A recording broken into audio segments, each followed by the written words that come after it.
just as it should be.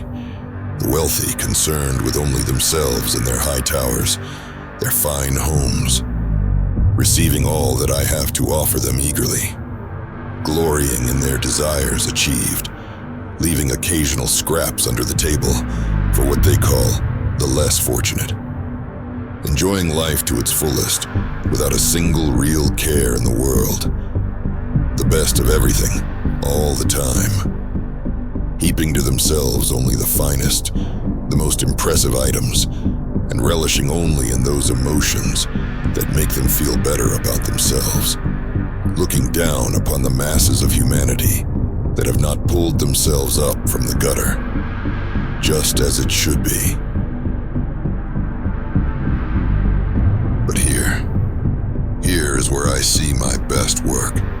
Depression, despondency, hopelessness, where the greatest pleasure is the next drink, the next high, the next pleasure of the flesh, content in the squalor, happy in the gutter, satisfied with the least, while still continuously searching for a way to negate the emotions of loss, of sorrow, of wants unfulfilled, searching through the castaway items of others for something, anything, that will bring a sense of satisfaction to their lives.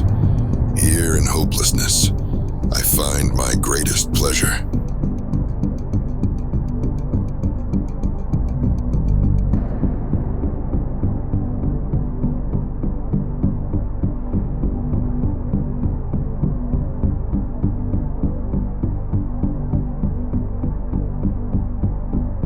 I lie, and they listen. I offer them what they want, nothing less. I perform a service, and they accept my services. I am nothing more than what you might call an adept salesman, one whose wares are offered to all who are willing to pay very little, so very little indeed.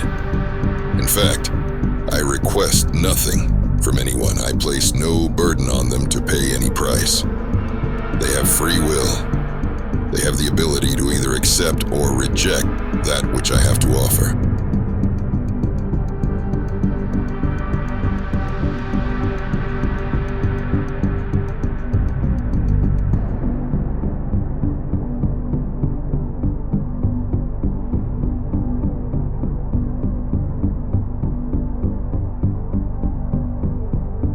Those who live in what is called the lap of luxury, as well as those who have chosen, shall we say, the lesser pleasures of this life, all have what they desire.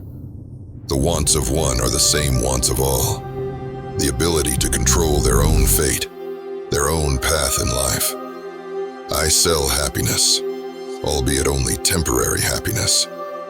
But what in this life is not temporary?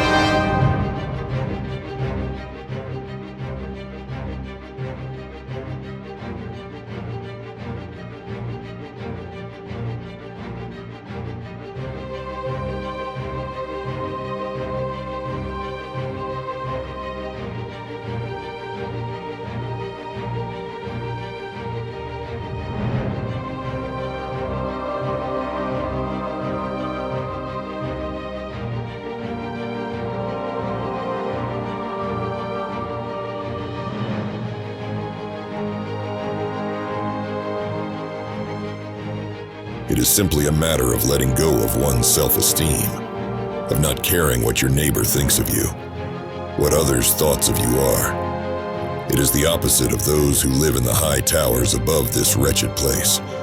They, up there, are overly concerned with the thoughts of others, of the image they must portray to be accepted by their kind, while these down here in the gutter could not care less. In either case, it matters not to me. I offer what they want, and they are more than willing to accept freely what I offer them freely. For those of you who cannot see this truth, then you are incapable of seeing the bondage of wants, and that suits me just fine. Because wants, my friends, the desires of the flesh, are what I have to offer. Let's just keep this a little secret between us, shall we? This is what is approaching. This is the inevitable conclusion of a life of wants, either fulfilled or unfulfilled.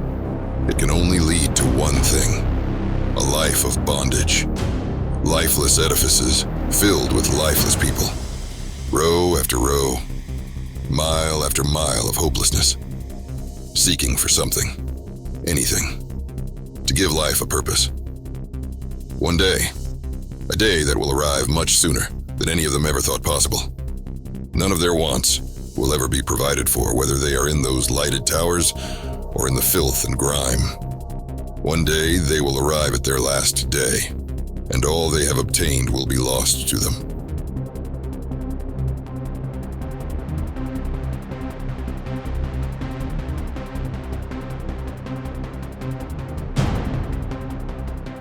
It is a cage. The lust of the flesh, the lust of the eyes, and the pride of life is a cage. And I will keep every single one of you in it in some way, shape, or form, in some fashion, for the entirety of your lives. How little or how much is up to you. I only offer that which is mine to give, but you will either fall into or walk willingly into my traps at times, and I will do all within my power to keep you there for as long as possible.